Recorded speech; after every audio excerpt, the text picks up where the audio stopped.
RTV NOF. Zomerradio. Zomerradio.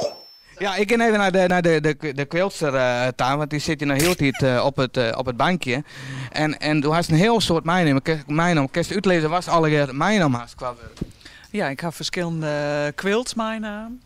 Dit ben grote tekens. De ene is helemaal met de naaimachine maken en de andere met de naaimachine en met de hoorn.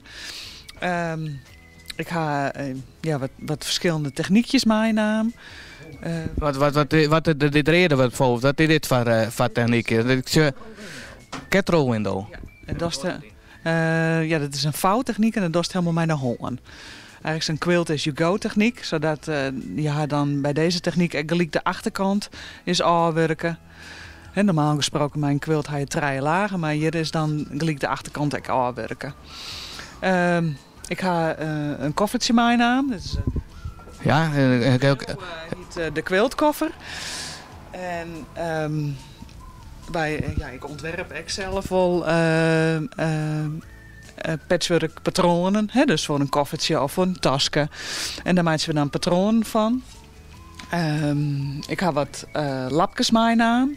Ik verkoop je natuurlijk materiaal in de winkel. In mijn eigen winkel heet de quiltkoffer. En ik zit samen met 3 oren in mooi werk Dokkum. In de Heegstrutten.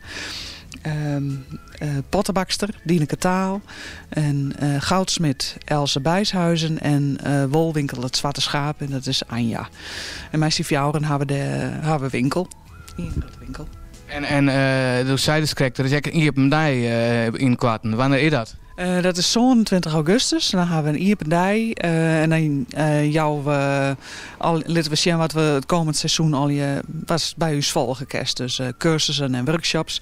Zowel bij mij, bij de quiltkoffer, als bij Wolwinkel Het Zwarte Schaap. En bij Else de goudsmid en bij Dieneke de pottenbakster. Nee, met zo'n quiltcursus, hoeveel weken is dat? Want het is net familie, maar als mensen het leren willen, hoeveel cursusdagen of cursussen is dat? Nou, bijvoorbeeld een beginnerscursus, dat is, het is meestal in het winterseizoen. Dus dat rint van september tot en met maart. En dan ben je dan 6 lessen, 1 les per maand. En in december proberen we meestal oer te slaan. En dan leer je echt een beetje de basisbeginselen van het quilten van patchwork. En wat vind je nou het allermooiste aan dit quilten? Waarom ben je er ooit mee begonnen? Het zelf maatje. Zelf iets maatje. Dat is het mooiste wat er is. En ik ben gek op stoffen. En daar dan inderdaad wat uit te halen wat erin zit. Dat is heel mooi. Ja. Hast dus ook een werk geweest het meest wees op best van dat werk dat ik zoveel werk in lijn dat vind ik nou het allermooiste wat ik maak aan. Nou, niet specifiek. Ik vind alles wat ik maak zo mooi. En dat is dan voor mezelf. Dat is heel persoonlijk. En iedereen, er zijn natuurlijk meer kwiltsters en iedereen maakt het op zijn eigen manier. De tekkers of tassen of wat maatje was. En het gaat ook om het plezier van het maatje. En dus niet specifiek in een ding. Nee. En als het een cursus jou is, hoeveel cursisten komen dan ongeveer bij die? Wat voor ruimte haast toe? Ik ga een grote ruimte in de winkel waar ik les jou.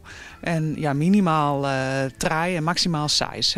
Alle mensen ook de aandacht aan die ze hamaten. Ja. Nee, oké, dat is mooi dat ze inderdaad cursussen onder de meesten jou en dan kunnen de meesten inderdaad ook genieten van het werk van quilten. Ja. En de resultaten zijn heel mooi en het is heel mooi werk was toen dost en meesten kennen het alle keer ook opzoeken op de quiltkoffer.nl. Ja, dat klopt. Ja. En dank u wel voor die interview Jelle hier op de Simmer zit bij RTV NOF. Doe ik bedankt. RTV NOF. Zomerradio. Zomerradio.